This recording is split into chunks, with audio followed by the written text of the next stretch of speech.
Senhoras e senhores, boa noite. É com grande satisfação que a Universidade do Oeste de Santa Catarina, por meio da área das Ciências da Vida e do curso de Educação Física, dá as boas-vindas a todos para a palestra Treinamento Neuromuscular, Novas Tendências, que será ministrada pelo professor Dr. Estélio Henrique Martã Dantas, presidente de honra da Rede Internacional de Motricidade Humana, IHMN, e professor titular da Universidade Tiradentes, Aracaju, Sergipe.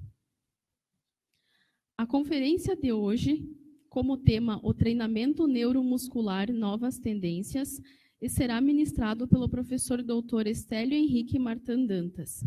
Ele que é bacharel em Ciências Militares pela Academia Militar das Agulhas Negras, 1972, e graduado em Educação Física pela Escola de Educação Física do Exército.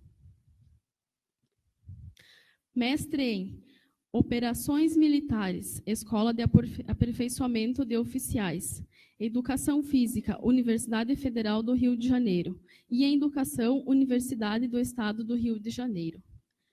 Doutor em Treinamento Desportivo, Universidade do Estado do Rio de Janeiro. Livre docente em Educação Física, Universidade Federal Fluminense. Pós-doutorado em Psicofisiologia, Universidade Gama Filho. Em Fisiologia, Universidade Católica San Antônio de Múrcia, Espanha. E em Biofísica, Universidade de Valência, Espanha. Professor titular da Universidade Tiradentes e da Universidade Federal Rural do Rio de Janeiro. Professor permanente do Programa de Pós-Graduação Stricto Sensu em Enfermagem e Biociências.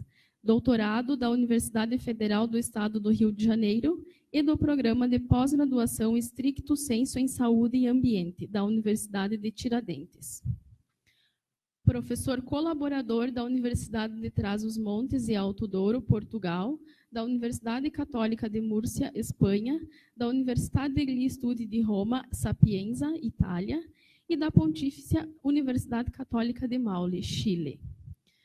Professor da Academia Brasileira de Treinadores, ABT, do Instituto Olímpico Brasileiro, IOB, e do Comitê Olímpico Brasileiro, COB. Atuou como preparador físico e fisiologista de diversos atletas e equipes esportistas brasileiras, como, por exemplo, ginástica artística, vôlei, futebol, tênis, automobilismo, golfe, etc. Autor de mais de 490 artigos na íntegra em periódicos científicos, 745 trabalhos em anais de congressos e proferiu 833 conferências ou cursos. Ao longo de sua carreira, formou 7 pós-doutores, 45 doutores e 203 mestres.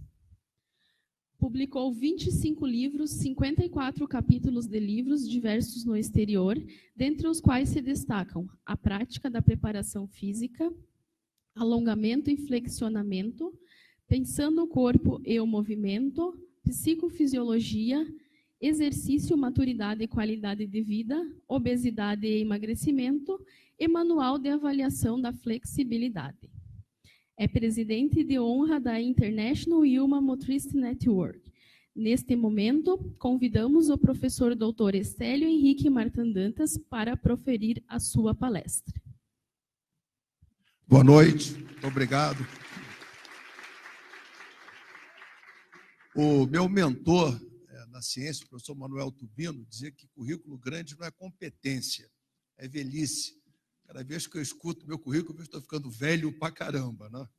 É um prazer muito grande estar aqui com vocês, aqui no Oeste. Eu tenho laços de amizade profissionais com essa universidade, para conversar esse tema que é o treinamento neuromuscular, as novas tendências desse assunto. Agradecer muito a organização do evento, a universidade, a professora Elizabeth Barreto, o professor Rude, a oportunidade de estar aqui conversando com vocês. O que adianta a gente se matar de pesquisar, uma vida dedicada à pesquisa, se não tiver com quem conversar sobre o que descobriu, sobre o que viu, vai ficar uma coisa realmente muito chata.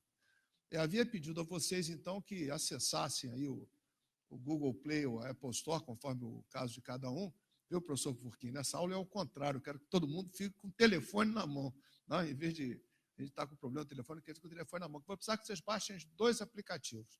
Isso vale também para o pessoal de casa que está nos vendo pelo Facebook, tá? baixa o aplicativo aí do QR Code Reader, leitor de código QR, tem o leitor e tem o escritor, né? O reader e writer. Mas eu preciso aqui só o leitor de código QR, qualquer um deles. É só baixar, que está legal. E o o Paul Everywhere.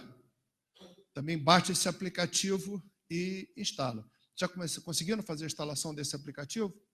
Então, na hora que você baixou, lá em cima tem aqueles tracinhos, vai aparecer essa tela, você clica naqueles tracinhos, ok? E aí clica em login, vai aparecer essa semi-tela aí, você, com as opções daqueles tracinhos, e você clica em login.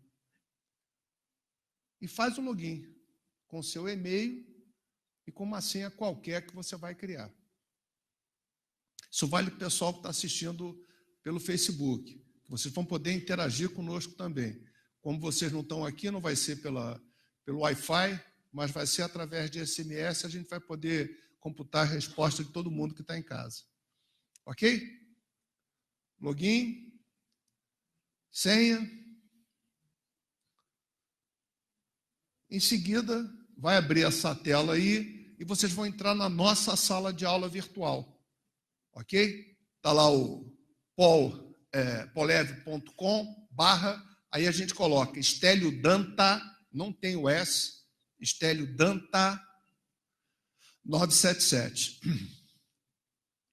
Tá? Exatamente do jeito que está aí, ó, Estélio Danta, tudo junto, 977. Aí você vai entrar na nossa sala de aula virtual. Se aparecer alguma tela, não preenche ainda, por favor. Tá? Se aparecer uma tela, não preenche ainda. E aí você vai botar lá, ó, join. Você vai entrar então, depois que você botar, você vai entrar na apresentação.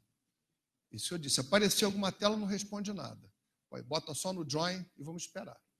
Tudo bem? Se alguém tiver dúvida, pede consultoria aí para o colega do lado, para quando a gente começar a usar, já está todo mundo com isso instalado.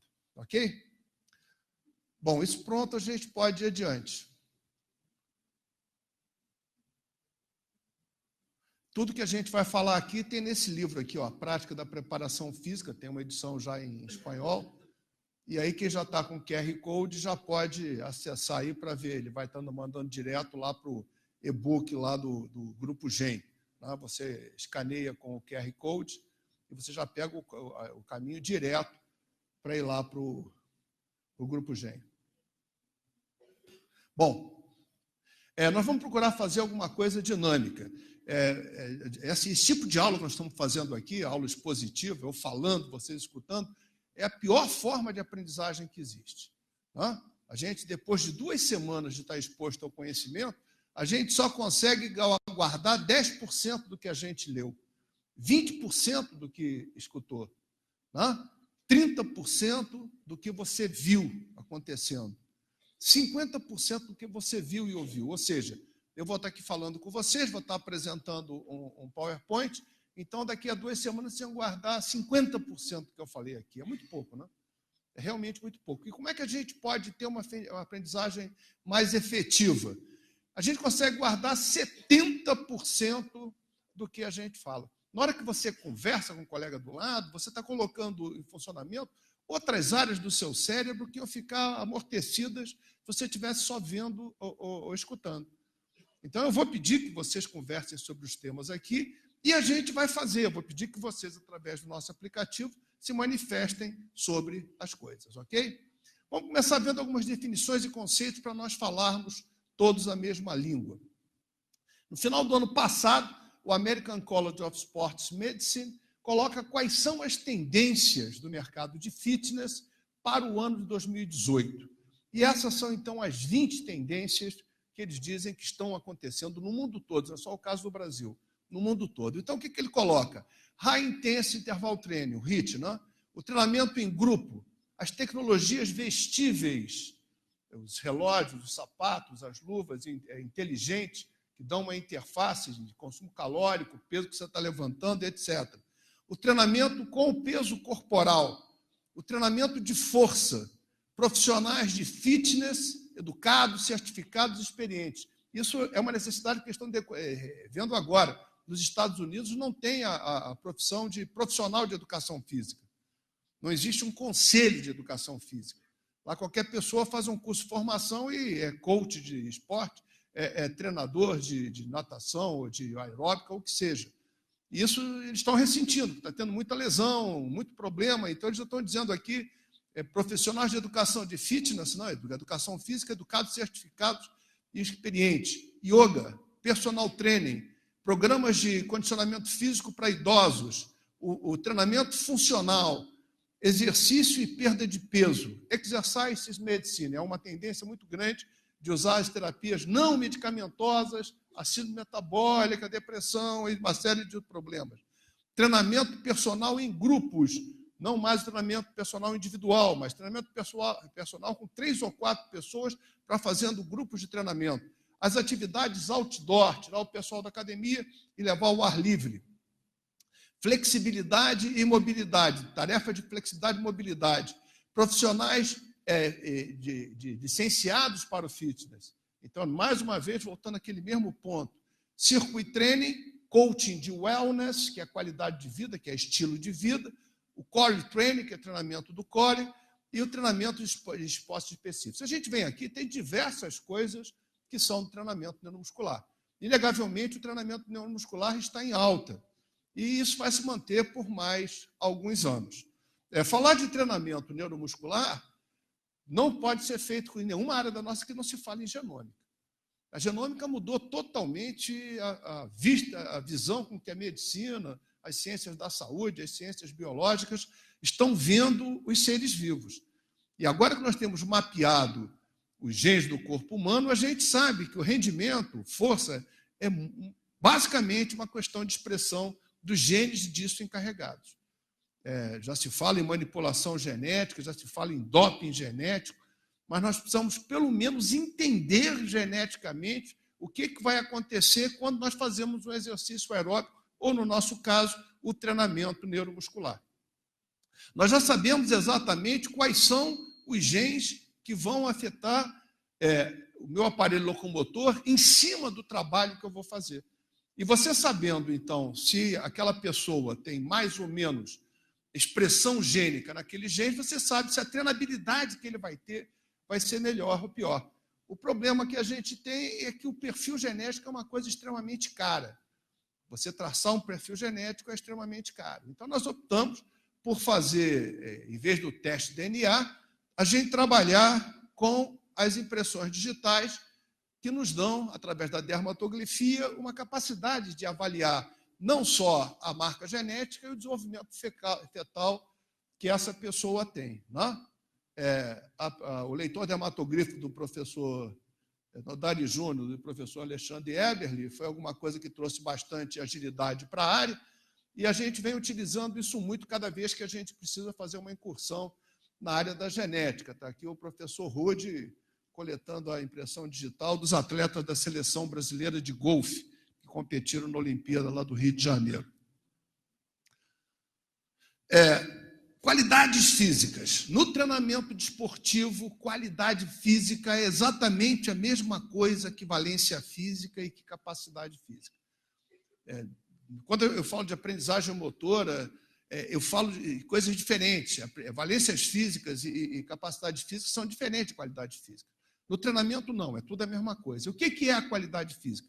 Qualidade física é um construto teórico que vai associar uma ação motora observável, alguma coisa que eu estou vendo a pessoa fazer, a uma ação biológica intrínseca do meu corpo. Então, por exemplo, se eu falo de força, eu estou vendo uma ação motora observável, eu estou vendo aquela pessoa vencer uma resistência. E biologicamente está acontecendo uma contração muscular. Sempre que eu tenho essa correlação entre alguma coisa que eu posso ver motoramente, observar, e uma ação biológica do meu corpo, é uma qualidade física. Ok? Então, agora eu vou dar para vocês 2 minutos para você explicar para o colega do lado, com as suas palavras, o que é a qualidade física. Vai lá, explica para o colega do lado o que é a qualidade física.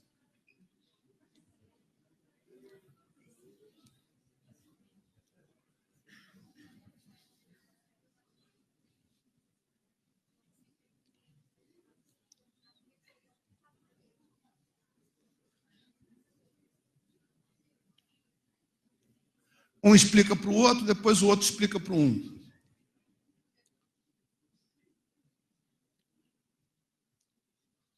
Ok? Ficou claro o que é qualidade física? Alguma dúvida? A capacidade de compreensão, quando a explicação é interpares, aumenta em 70% da compreensão de quando eu estou falando aqui na frente. Isso, para mim, é uma coisa que é tão corriqueira que, de repente, eu não uso as imagens ou as palavras que fazem vocês entenderem. E um conversando com o outro fica muito mais fácil de entender. A tal do peer structure, a instrução por pares, foi desenvolvida em Harvard. E essas qualidades físicas, então, vão se desenvolver em qualidades da forma física e da habilidade motora. O que são as qualidades físicas da forma física e da habilidade motora? São dependentes de como elas vão se desenvolver. As qualidades da forma física são as preponderantemente desenvolvidas ou obtidas por meio do treinamento. Resistência aeróbica, força, resistência muscular localizada. Outras qualidades físicas dependem basicamente da sua capacidade genética. Velocidade é uma dessas. A capacidade que você tem de aumentar a velocidade de uma pessoa é muito pequena. São 17%, 18%. Então, você tem que escolher um velocista que tenha a capacidade de defesa do velocista desde antes. Então, é da habilidade motora, porque eu só vou aperfeiçoar, ela precisa ter isso. Ok? E eu também vou dividir as minhas qualidades físicas e os tipos de treinamento em dois tipos. Neuromuscular, o nome está dizendo, sistema nervoso central e o aparelho locomotor. Ou cardiopulmonar, sistema circulatório e sistema respiratório. Se eu falo de resistência aeróbica, se eu falo de resistência anaeróbica, eu estou falando do treinamento cardiopulmonar. Se eu falo de força, velocidade, potência, eu estou falando de treinamento neuromuscular. Né? E aqui vem, então, a nossa primeira pergunta. Olha o seu telefone, que a pergunta apareceu aí no seu telefone. O pessoal que está em casa, manda o SMS pelo telefone que está aí. Quem está em casa não está na rede, não vou conseguir captar as informações de vocês. Agora, quem está aqui, na sua opinião, a qualidade física neuromuscular mais importante para o esporte ou fitness é o que você acha? Qual é a qualidade física mais importante? Digita ela aí no teu telefone.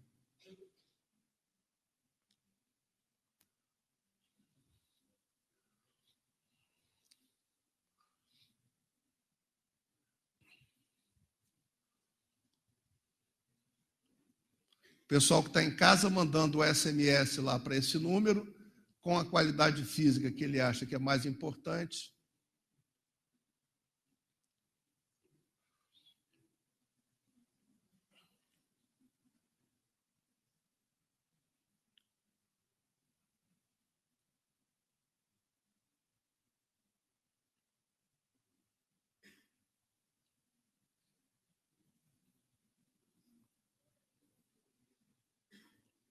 Conforme você vai respondendo, a qualidade que for mais votada, digamos assim, vai ficando mais forte. Enquanto que o sei não e o depende vão ficando cada vez menores.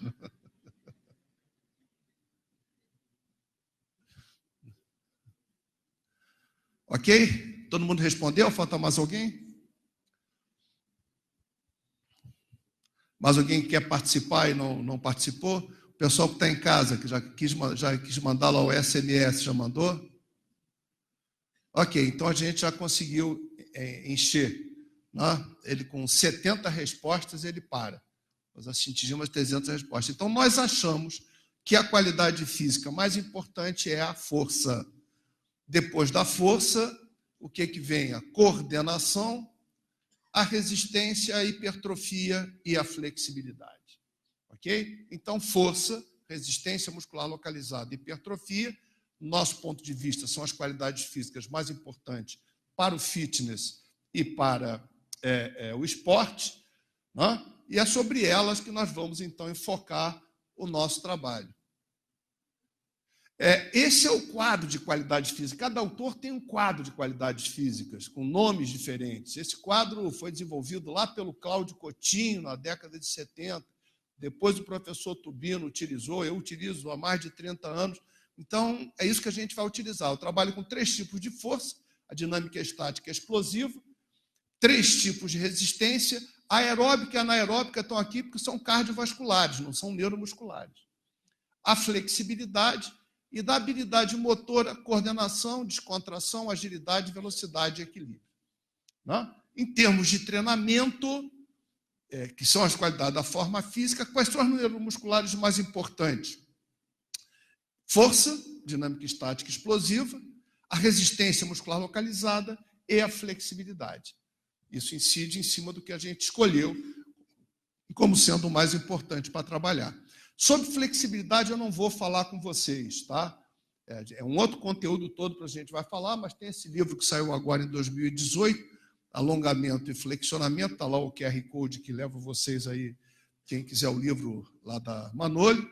Eu não vou falar nisso com você, nós vamos falar mais então de força, resistência muscular localizada e hipertrofia. Vamos começar vendo então os fundamentos fisiológicos. Como é que eu ganho força, como é que eu não ganho? Eu tenho a chance de, se vocês tivessem dito que era muito mais flexibilidade importante, ou que era velocidade, eu tinha condição de direcionar essa pesquisa em cima da resposta de vocês, entendeu? São 3 PowerPoints. Tem o de força, que é o que a gente vai utilizar, tem o de flexibilidade e tem o de velocidade. Entendeu? Como vocês disseram, que eles acham mais importante a força, entrou nessa linha da força. Vamos adiante, então. Então, fundamentos fisiológicos. Eu vou ter adaptações neuromusculares, eu vou fazer o ganho de força, vou fazer o ganho de velocidade, de hipertrofia, com adaptações neurogênicas e adaptações miogênicas. O que são as adaptações neurogênicas? Como o nome está dizendo, as observadas no sistema nervoso central. E são ligadas ao aumento da coordenação motora. Eu vou ganhar mais força, não porque eu tenha ficado mais forte, mas porque eu consigo executar mais força com aquele mesmo músculo que eu tinha antes. Ok? E as miogênicas são as ocorridas no aparelho locomotor, em especial a musculatura esquelética. Então, essa é a primeira divisão que a gente vai fazer, as adaptações neurogênicas e miogênicas, e eu vou dar 1 minuto para você explicar para o colega do lado o que é adaptação neurogênica, o que é adaptação miogênica. Vai lá, explica para o colega do lado.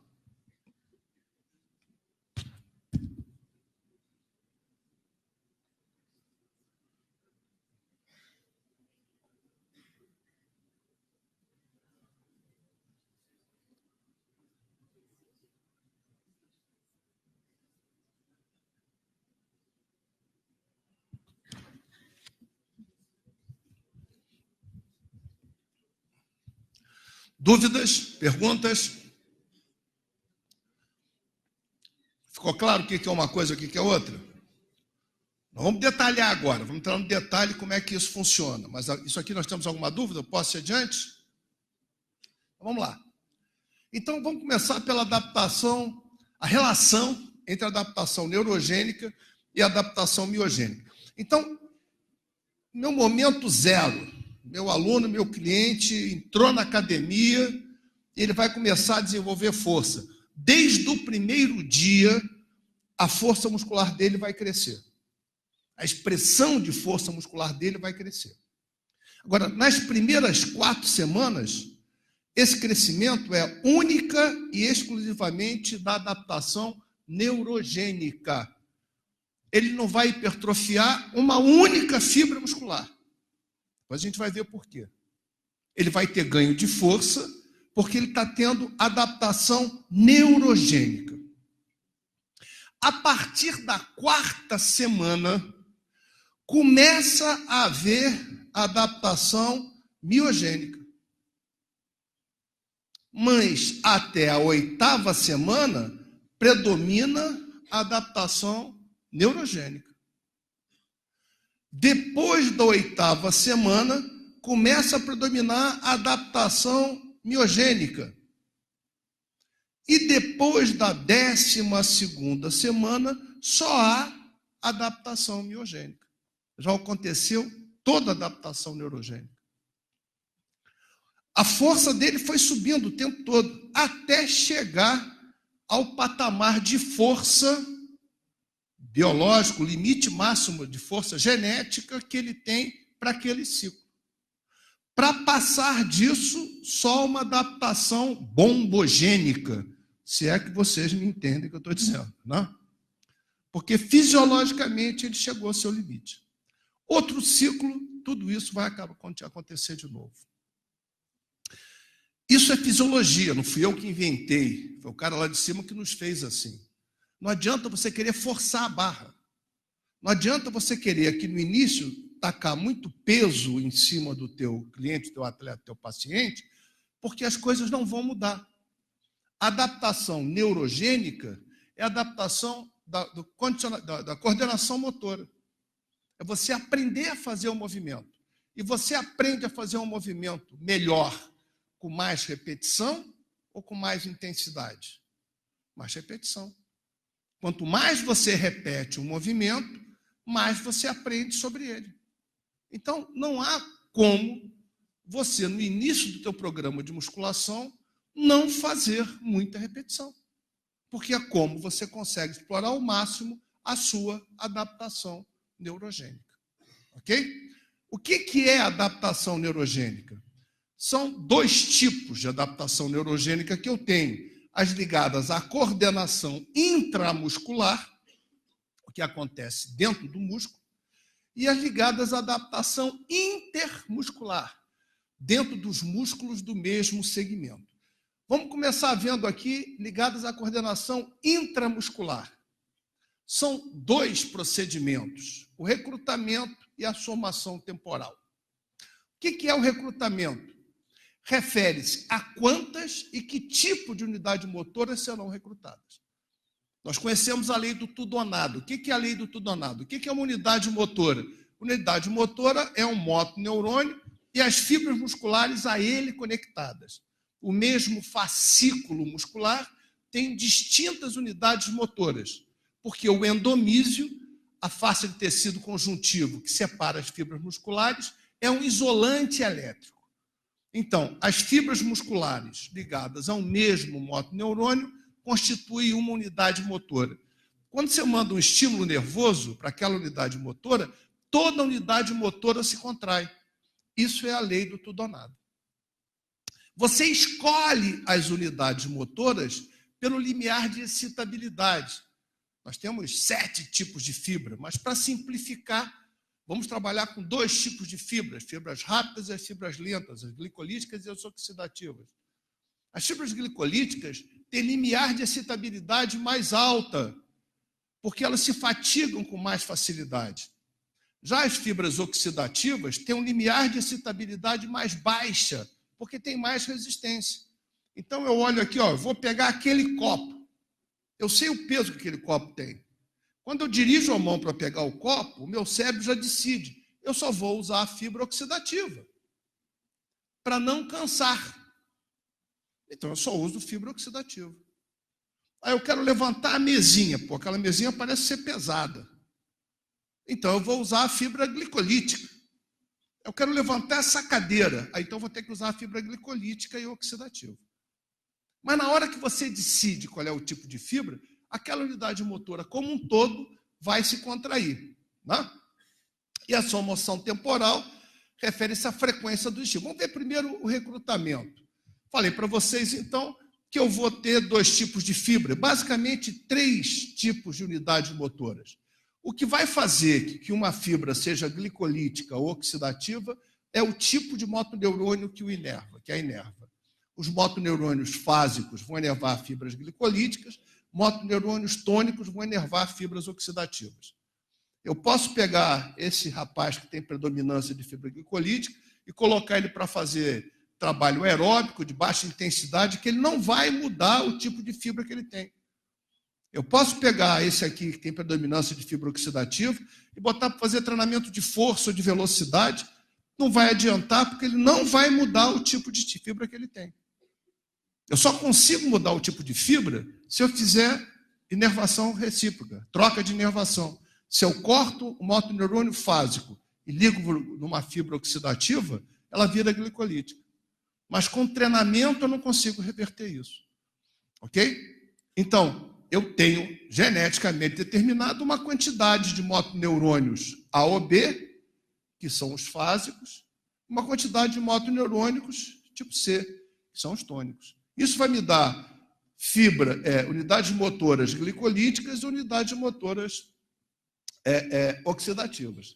Vamos lá no filminho. Então está aqui, ó, uma unidade motora, um fuso muscular, com 2 unidades motoras. Vai de novo, clica de novo para o filminho rodar. Repara bem, quando entra lá o motoneurônio A, olha onde é que vai o peso. Está vendo lá? De novo, mais uma vezinha, por favor. Olha lá, o azulzinho até que foi, o verdinho onde é que foi. Olha lá. Eu tenho aqui, no mesmo fuso muscular, unidades motoras glicolíticas e unidades motoras oxidativas, que são inervadas conforme a minha vontade de fazer força. Só que quando eu começo a treinar a musculação, eu vou ter agora aqui o recrutamento. O que é o recrutamento? Eu ensino a meu corpo a usar as 2 tipos de unidade motora homogeneamente. Ou seja, eu tenho que começar a entrar com a fibra oxidativa, que tem um tempo de contração mais longo. Quando ela está chegando no limite, eu entro com a fibra glicolítica e essa, então, termina de fazer força. Olha lá, as 2 ao mesmo tempo e eu consigo tocar o sino lá em cima, porque eu estou gerando o máximo de força. É a mesma unidade motora. É a mesma unidade motora, não mudou nada aqui. Não mudou absolutamente nada.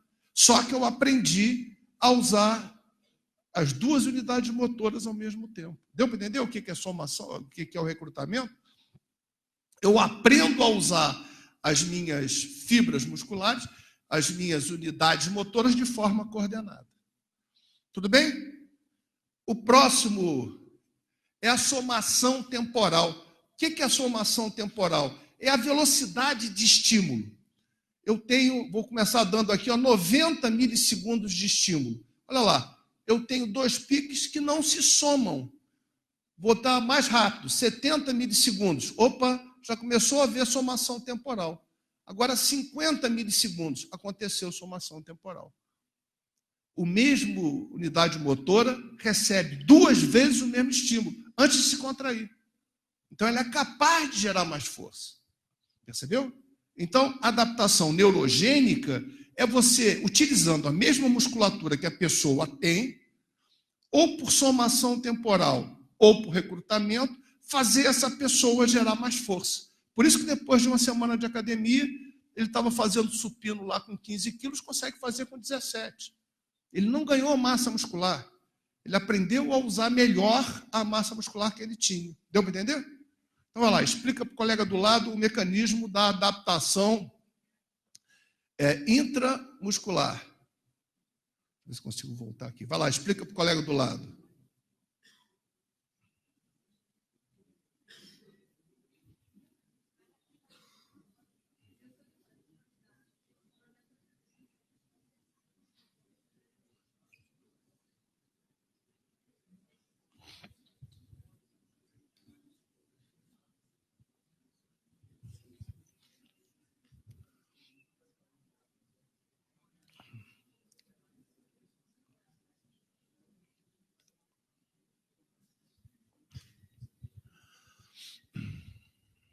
Tudo bem?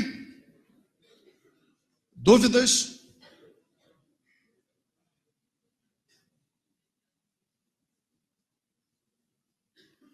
Bom, agora a coordenação intramuscular. O que é a coordenação intramuscular? São entre os músculos do mesmo segmento. Eu quero fazer flexão do antebraço sobre o baço. Aí meu cérebro, meu córtex motor, manda um engrama. Faça a flexão do antebraço sobre o braço. Eu sei que é o bíceps que tem que fazer isso. Eu mando um estímulo para o bíceps, mas eu também mando para o tríceps, eu também mando para o anconeu. Então, ao mesmo tempo que eu estou tentando fazer flexão do antebraço sobre o baço, estou tentando fazer extensão, estou tentando fazer pronação, estou tentando fazer supinação. Eu coordeno 80% dos estímulos. 20% eu perco. 80% está tentando fazer flexão do antebraço sobre o braço. 20% estão tentando fazer extensão, pronação ou supinação. Ora, eu tenho que anular esses estímulos desviados.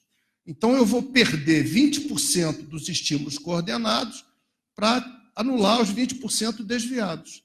Fica, portanto, quanto? 60% de estímulos úteis. Quando eu estou treinando, quando eu estou fazendo adaptação miogênica, eu chego a coordenar 90%. Só perco 10%.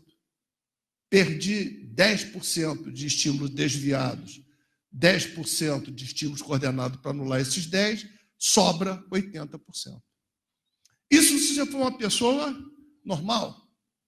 Se você tiver um cliente, um paciente com paralisia cerebral, que tenha só 60% dos estímulos coordenados, 40% são desviados. Dos 60 coordenados, ele vai ter que botar 40 para completar ou para compensar os outros 40 desviados, vai ficar com 20. Por isso que ele sai com movimento todos bruscos ou espásticos.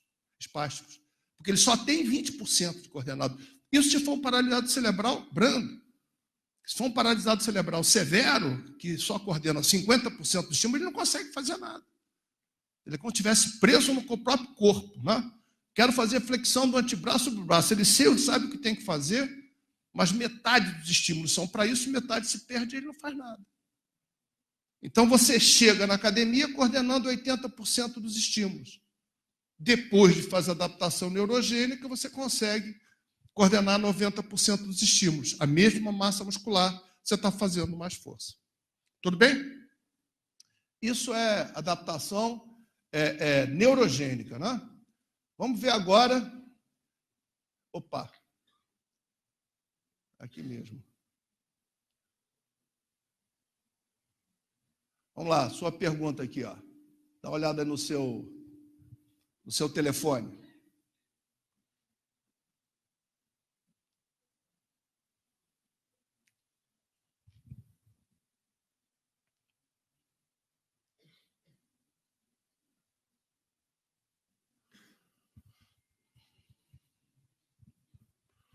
Adaptação neurogênica é mais efetivo, você faz mais repetição, mais carga, sobrepeso, mais velocidade ou todas as respostas acima? Como é que você acha que você ganha mais adaptação neurogênica?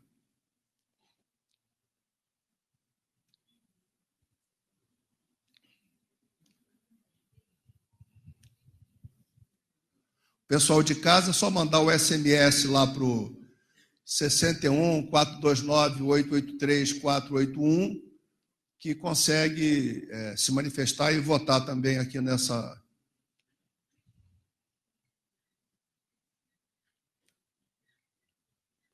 Quem ainda não votou, por favor, manifeste sua opinião.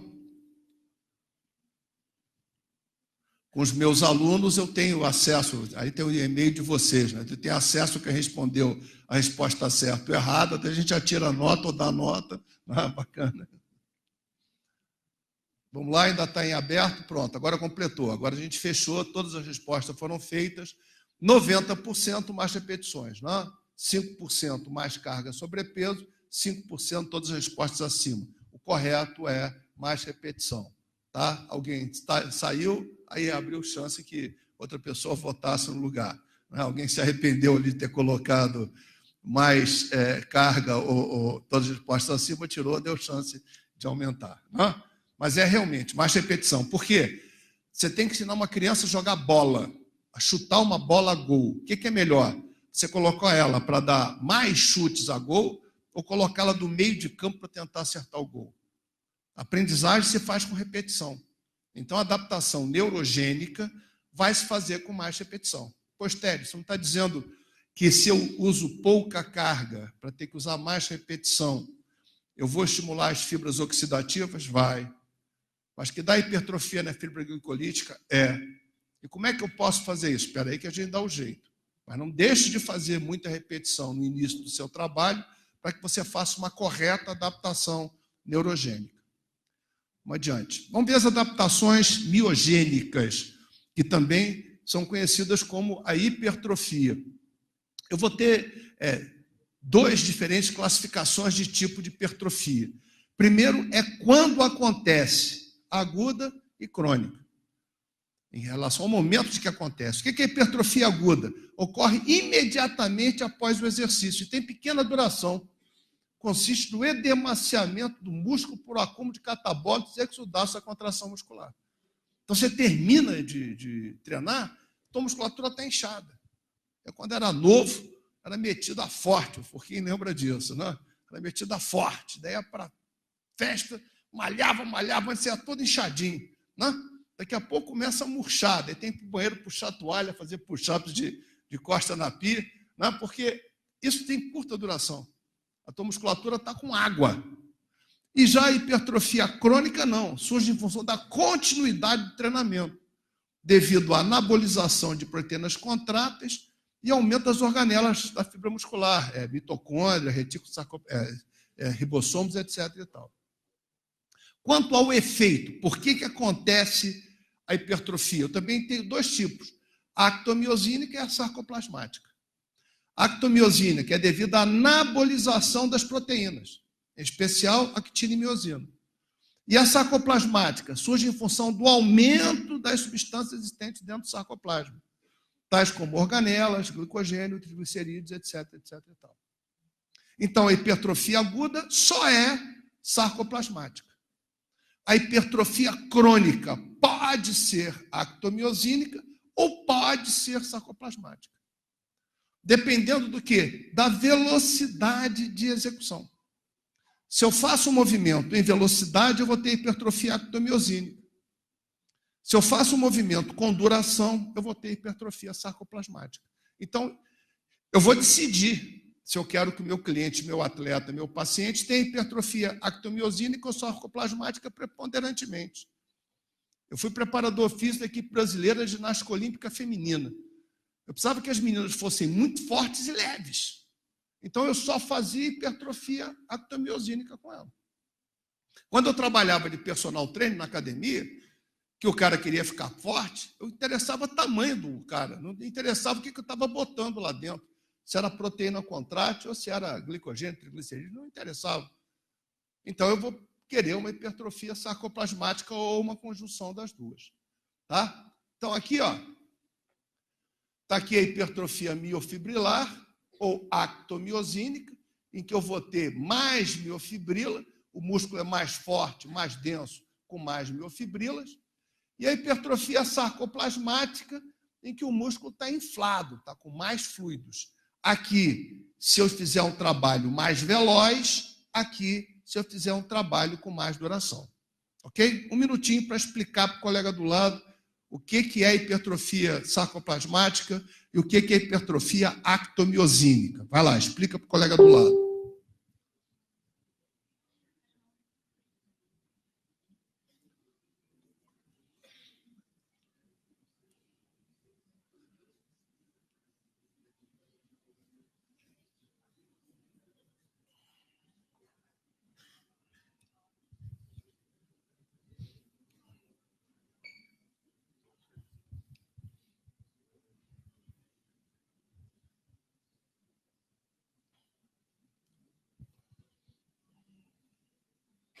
Ok? Dúvidas? Posso ir adiante?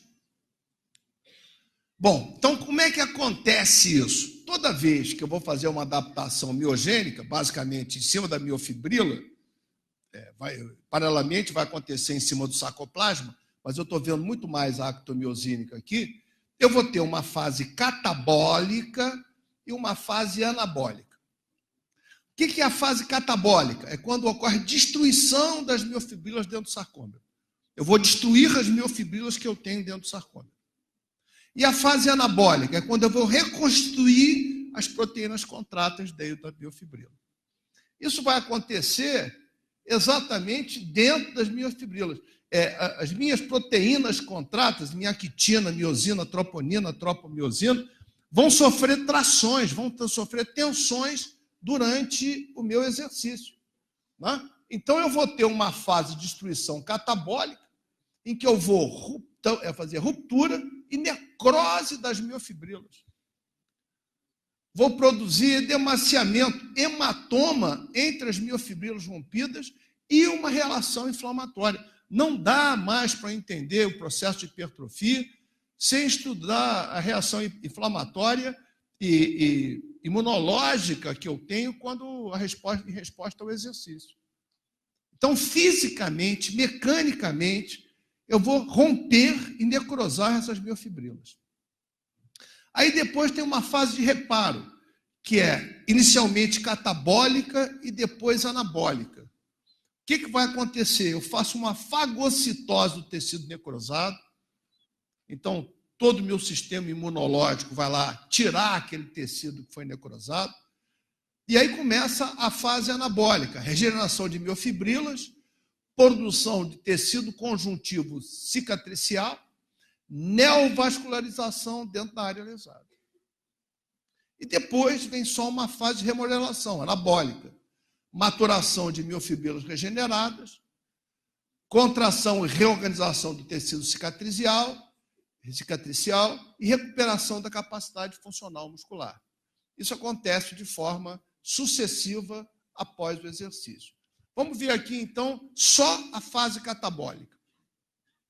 Estou fazendo um exercício contra a resistência. O que eu quero? Microlesões mecânicas das proteínas contráteis. Eu tenho que ter velocidade, eu tenho que ter sobrecarga, eu tenho que ter alguma coisa que provoque que a ligação da actina com a miosina quebre essas proteínas, destrua essas proteínas. Eu vou produzir lesões mecânicas, isso é mecânica. Terminei o exercício, meu músculo está edemaciado, meu músculo está com pH lá embaixo, eu vou normalizar o pH e diminuir o edema. Na hora que eu normalizei o pH e diminuí o edema, eu vou dar início à fase catabólica remota, que vai ser a resposta imunológica e inflamatória daquele músculo. Eu vou ter destruição miofibrilar pelos glucorticoides, que é química. Então, o que eu não arrebentei fisicamente, eu vou destruir quimicamente. Tá? Os glucorticoides, então, vão estourar. Olha aqui a fibra muscular pré-sessão e pós-sessão. Aqui tudo organizadinho, tudo bonitinho, sarcômeros tudo arrumadinho. Olha aqui como ficou tudo bagunçado, com edema, edemaciado, cheio de líquido. Você realmente, fisicamente, você bagunça a tua célula muscular. Agora, pelo amor de Deus, essas microlesões não vão causar dor muscular tardia.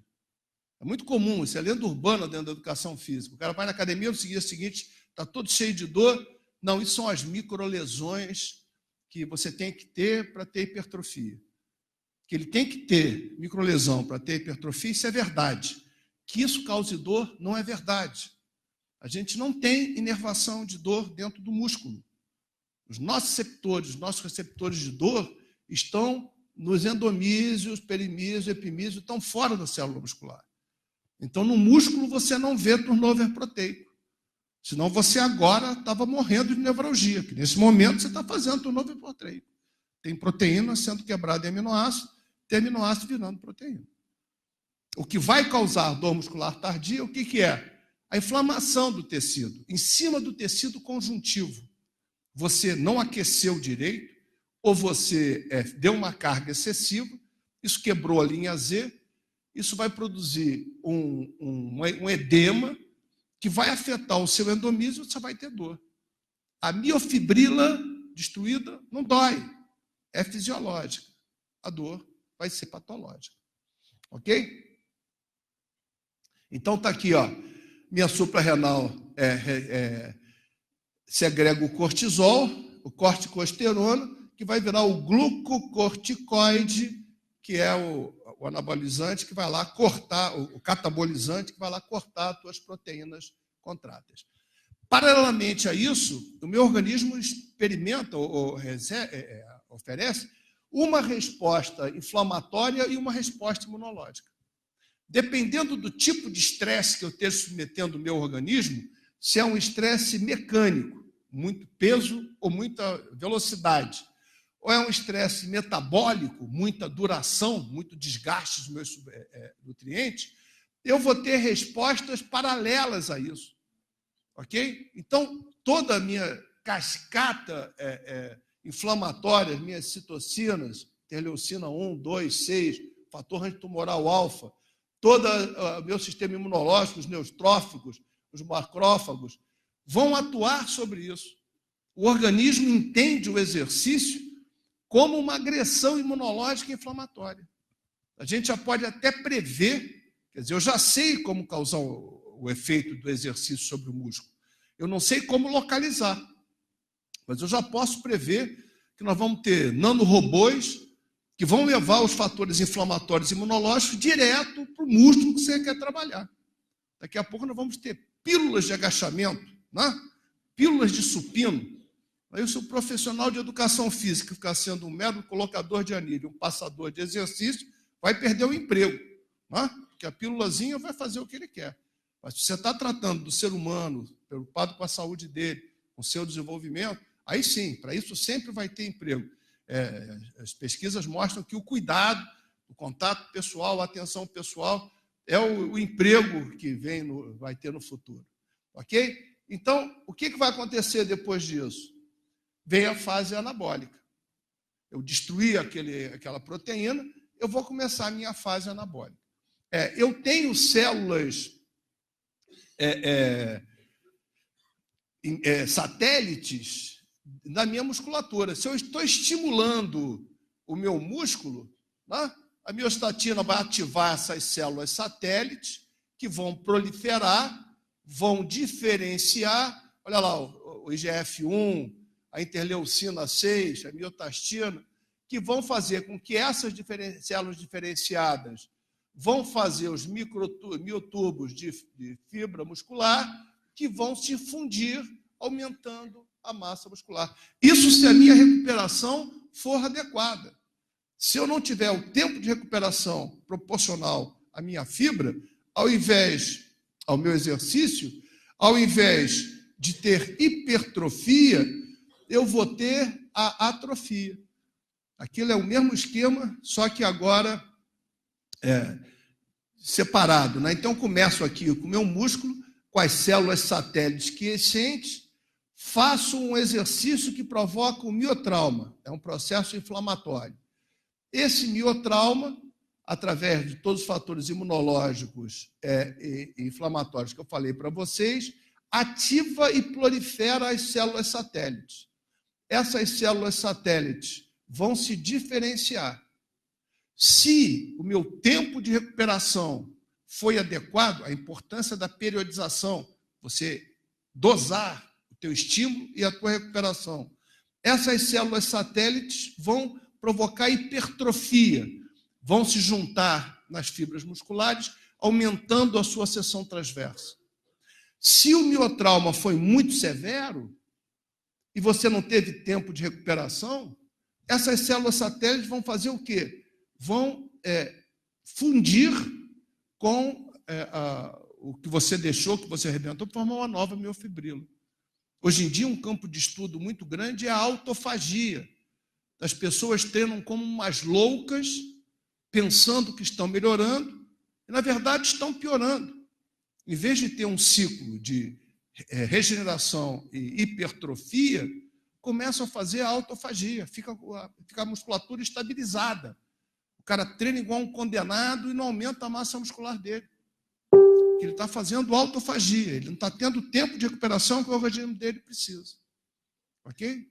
Quanto mais ignorância esses treinadores aí de Instagram, de Facebook fizerem, é melhor para nós, né? Que mais loucuras vão fazer, mais coisas erradas vão fazer, e aí quem estuda, quem pesquisa, tem sempre o que fazer. Ok? E aí, a contração muscular, além daquela resposta inflamatória e imunológica, vai produzir ATP e creatina, que são os substratos do trifosfato da adenosina e fosfocreatina. Ele vai atuar sobre o DNA do núcleo, gerando o RNA mensageiro. Esse RNA mensageiro é o que vai ser o moldezinho. Eu vou fazer actina, vou fazer miosina. É ele que tem a expressão gênica das proteínas que eu preciso fazer. E o meu ribossomo, então, vai fazer a neogênese proteica. Tudo isso é controlado pelo IGF-1. Eu estou o tempo todo catabolizando proteína e aminoácido, anabolizando aminoácido e proteína. É o IGF-1, Insulin-like Growth Factor, que regula isso. Durante o exercício... Opa, para aqui, só volta. Durante o exercício, o que acontece? Em repouso, eu estou equilibrando o que eu estou sintetizando com o que eu estou quebrando de proteína e aminoácido. Quando eu vou para o exercício, eu estou quebrando muito mais do que estou sintetizando. Na fase anabólica imediata e na fase anabólica, catabólica remota. Quando parou o exercício, diminuiu o edema, normalizei o pH, começa a fase anabólica, e aí eu estou sintetizando muito mais do que eu estou quebrando. Se eu estou me alimentando adequadamente, se eu tenho uma oferta adequada de aminoácidos, a minha anabolização vai ser muito maior.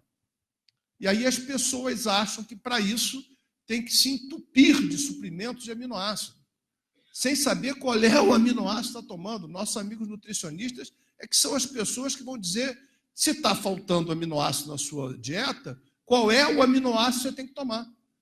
Não é tomar um shake desse aí que tem... Você não tem absorção. Você está enriquecendo o esgoto da cidade e sobrecarregando o teu rim. Né? Esse aminoácido não está sendo metabolizado, está sendo colocado para fora, sobrecarregando o teu rim e gastando o teu dinheiro.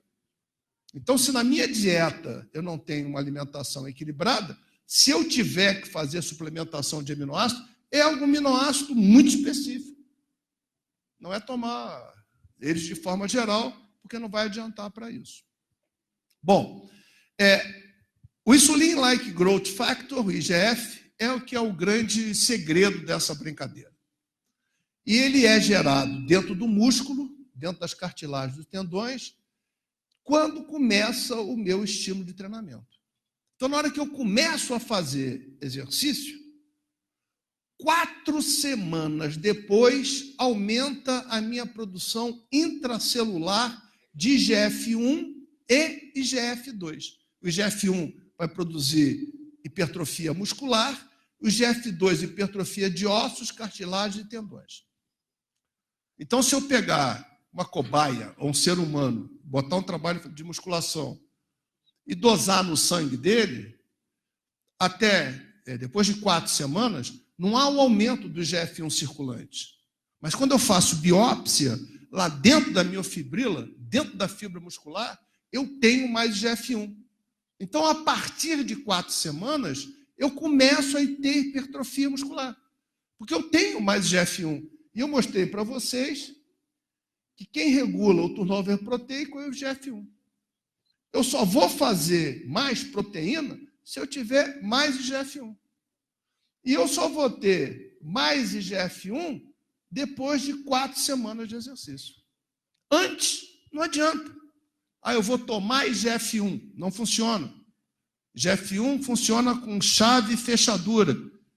É hormonal. Você só funciona com o teu próprio IGF-1, o que você fabrica. Ok? Aí você continua a fazer o exercício. Com 8 semanas...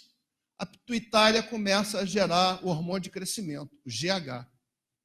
8 semanas. Aí você pega o sangue da cobaia do ser humano, você vai ver que já tem hormônio de crescimento, por volta de 8 semanas. O hormônio de crescimento vai para dentro do músculo e produz mais IGF-1. O hormônio de crescimento você pode tomar, exógeno, de animal, tal e coisa. Só que ele desequilibra a relação entre IGF-1 e IGF-2. Ele produz a acromegalia, aqueles dentes separados, porque ele faz mais hipertrofia óssea do que muscular. Aí você continua a fazer o treinamento. Depois de 12 semanas, sim, o hormônio de crescimento também vai para o fígado. Depois de 12 semanas de treinamento, o teu fígado começa a produzir IGF-1 e IGF-2. Entendeu por que até 4 semanas é só adaptação neurogênica? De 4 a 8 é adaptação neurogênica e miogênica. E depois de 12 semanas, adaptação miogênica impera? É uma questão de funcionamento do teu organismo fisiológico. Não tem nada que você possa fazer para mudar isso. Ou você respeita isso e age de acordo com isso, ou o treinamento que você vai fazer não é o melhor treinamento que você pode fazer com o teu cliente, teu atleta, o teu paciente. Né? Então, aquelas 4, 8 e 12 semanas não são mágicas, são devidos a esse tipo de funcionamento do IGF-1. Então, e as adaptações miogênicas? Serão mais intensas se os exercícios realizados enfatizarem prioritariamente o quê? A carga, a velocidade, a amplitude ou o número de repetições. É para você botar em ordem isso. Tá? Bota em ordem. A gente sabe que tudo vai influenciar. Mas eu peço que vocês botem em ordem. Qual é o primeiro lugar, qual é o segundo, qual é o terceiro. Isso é para classificar em ordem esses fatores. Esse o pessoal de casa não pode responder que não dá para botar em ordem pelo SMS. Isso só dá para a gente fazer com o pessoal que está aqui. Bota qual é o primeiro lugar, qual é o segundo, qual é o terceiro, qual é o quarto lugar. Esse aí, como o pessoal de casa não vai poder responder, o pessoal todo que está aqui no auditório vai poder manifestar a sua opinião. Né? Então, manifeste aí a sua opinião. O que você acha que é o mais importante? Qual é o fator que é mais importante? A carga, a velocidade, o número de repetições ou a amplitude do movimento?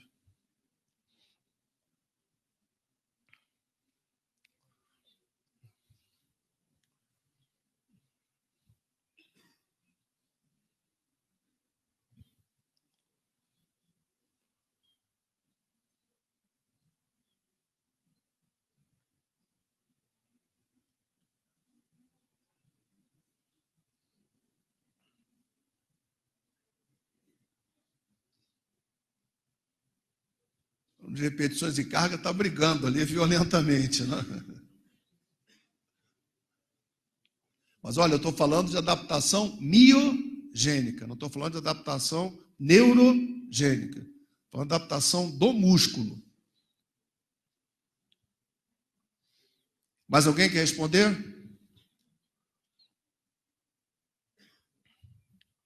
Ok? Então nós ficamos com uma ideia errada.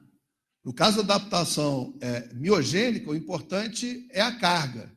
Depois a velocidade. Em terceiro, o número de repetições. E a amplitude seria o quarto. Né? O que tem de importância para a adaptação neurogênica do número de repetições, não tem quando eu estou fazendo o trabalho de carga. A carga sempre vai ser volume e intensidade. Mas aqui a preponderância é sobre a carga e sobre a velocidade. Ok? Bom, novos métodos neuromusculares. A toda hora a gente aparece um método novo, né? HIIT, CrossFit, Pilates. Aí eu pergunto a vocês, quais os novos métodos que você conhece? Responde aí, o pessoal de casa aí pode responder isso também, pelo celular, né? Qual é o método que você conhece de treinamento? Qual desses métodos novos você já ouviu falar? Você já utilizou? Você já aplicou?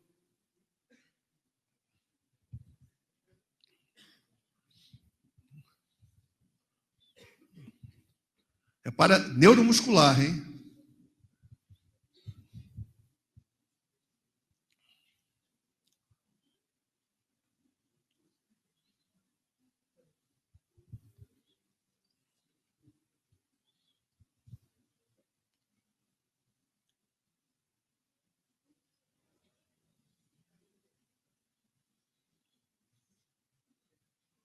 Ok?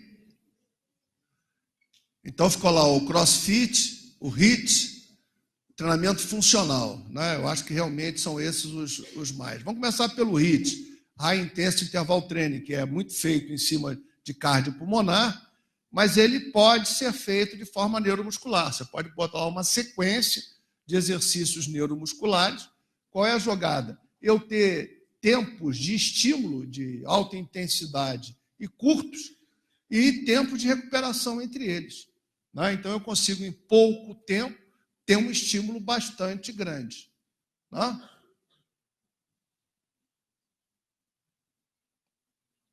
O treinamento funcional. O treinamento funcional é todo treinamento que usa a funcionalidade do corpo. Vocês viram lá naquelas tendências para 2018, fala o treinamento usando o peso do corpo. Né? O treinamento funcional usa muito o treino do corpo. Eu tenho diversos tipos de treinamento funcional. Essa aí é a sala de treinamento funcional do Comitê Olímpico Brasileiro, do Centro de Treinamento do Time Brasil, que é o que a gente usa lá com os atletas, lá no... Olha lá, bastante ampla, né? Então, o treinamento funcional pode ser o CrossFit, pode ser o Core Training, pode ser o Pilates. Tudo isso são tipos de treinamento funcional. Você está utilizando a funcionalidade do corpo humano de acordo com diversas características. O CrossFit é alguma coisa que tem sido falado muito hoje em dia, né? As pessoas estão usando muito. E para nós de educação física é legal, porque um estúdio de CrossFit, uma arena de CrossFit, é bem mais barata do que uma academia de ginástica. Tá? O CrossFit usa equipamentos, bota o filminho para rodar aí para a gente ver.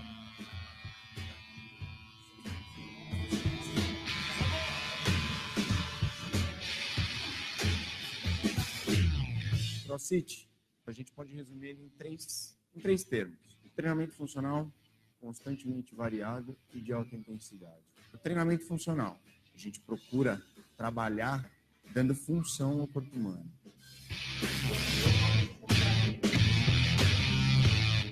A gente treina utilizando todas as articulações do nosso corpo, todas as musculaturas de maneira integrada, nada segmentado, fazendo com que as pessoas executem movimento de maneira mais precisa, correta e dê função a esse corpo humano, constantemente variado, treinos distintos todos os dias, com o objetivo de quê? Com que você desenvolva as 10 capacidades físicas existentes no corpo humano. A gente tem as 4 treináveis, que é a força, flexibilidade, resistência muscular e resistência aeróbica. Nós temos as 4 capacidades neurais, que são equilíbrio, agilidade, coordenação e precisão. Mais 2, que somam as 10, que é velocidade e potência. E é por isso que o nosso treino é constantemente variado, para desenvolver esse condicionamento físico geral amplo.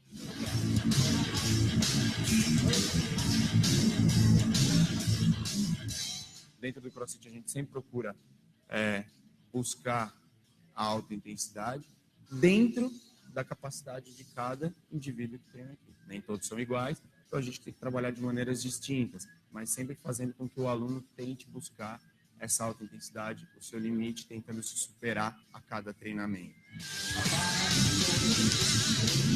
Os treinos em alta intensidade, por consequência, você tem alto gasto calórico, grande queima de gordura e uma adaptação pós-treino que é muito benéfica.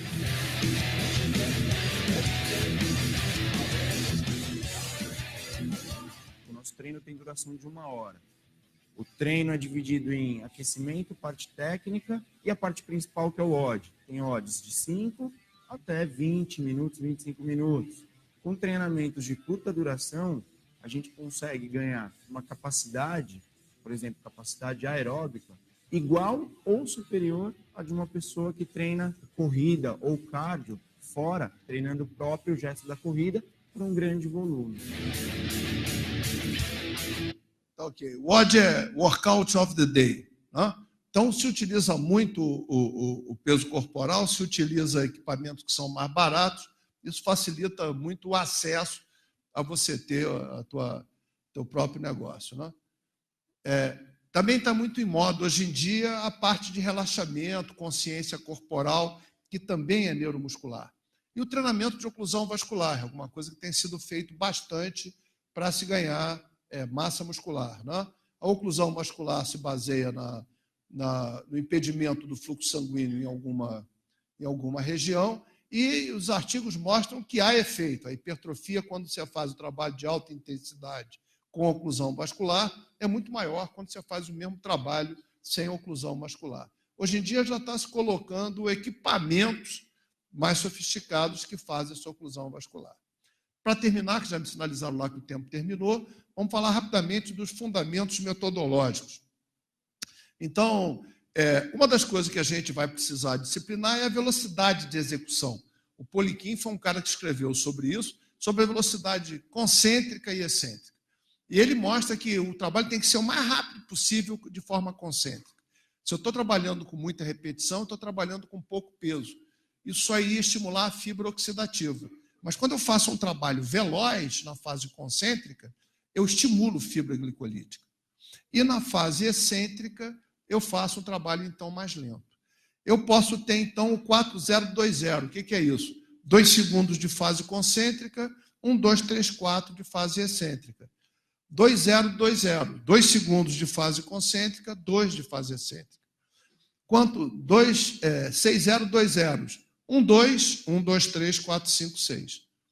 Quanto mais lento for o meu trabalho na fase excêntrica, mais hipertrofia sarcoplasmática eu vou ter. Quanto mais rápido o movimento for, mais hipertrofia actomiosínica eu vou ter.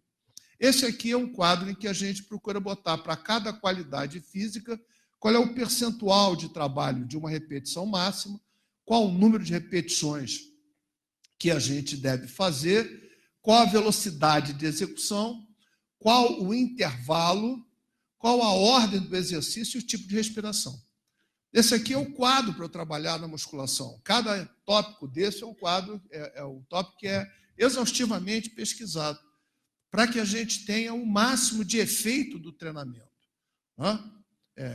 Eu tenho pouco tempo de mostrar isso para vocês, mas tem uma planilha em que a gente usa esse quadro. Essa planilha está à disposição de vocês, foi feito até por um rapaz aqui de Santa Catarina, que pegou o meu livro e desenvolveu uma planilha para utilização de prescrição de treinamento. E, como eu falei para vocês, isso é fruto de muito trabalho. Eu estou falando para vocês, não é, eu acho que é isso. Estou falando aqui as coisas que a gente tem pesquisado, as coisas que a gente tem encontrado, que dão suporte a que a gente fale o que está dizendo aqui. Né? Eu peguei só os artigos dos 3 últimos anos, mas tem bastante artigo que mostra qual o tempo de intervalo, qual a carga que eu tenho que utilizar lá do nosso grupo de trabalho. Então, esse ensino, pesquisa e extensão é uma coisa que tem que estar no nosso dia a dia. Não adianta você querer ser só um teórico. Eu estou o tempo todo pesquisando, mas eu estou o tempo todo fazendo treinamento, trabalhando com idosos ou com obesos, fazendo a intervenção, para daí tirar as dúvidas e, novamente, atuar em cima da pesquisa e da extensão. Terminando, queria convidar vocês para, de 18 a 22 de setembro, o congresso da Rede International Network Human Motricity, vai ser lá em Aracaju, lá na Universidade de Tiradentes.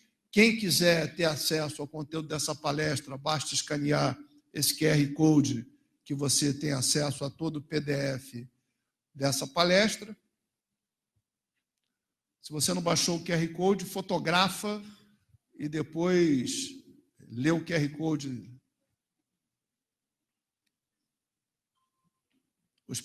Quem está fazendo PIN é porque conseguiu. Clique em cima, vai abrir o PowerPoint todo aí. Se você quiser ter acesso às minhas publicações, essa aí é a direção do meu ResearchGate, tem acesso a todos os meus artigos na íntegra, para vocês verem que as coisas que a gente está falando aqui não são coisas que a gente acha, mas são coisas que realmente foram publicadas e pesquisadas para terem faladas. Pedir um último favor a vocês, antes de terminar, que você manifeste aí a sua opinião sobre essa apresentação.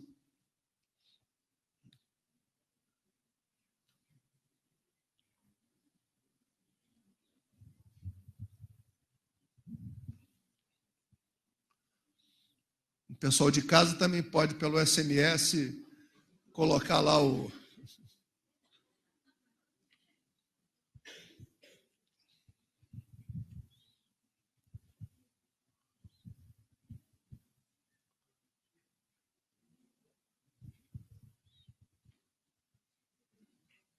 Isso é sempre o risco, não? Se quem quiser escrever uma droga, vai aparecer lá. Não tem como. Quem sabe faz ao vivo.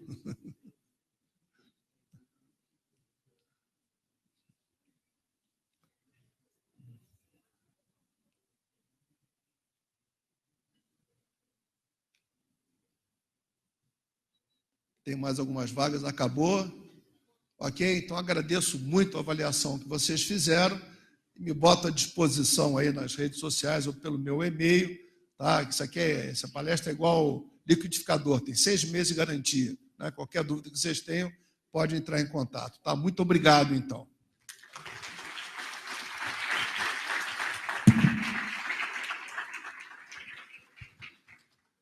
Agradecemos as brilhantes explanações do professor doutor Estélio Henrique Martã Dantas.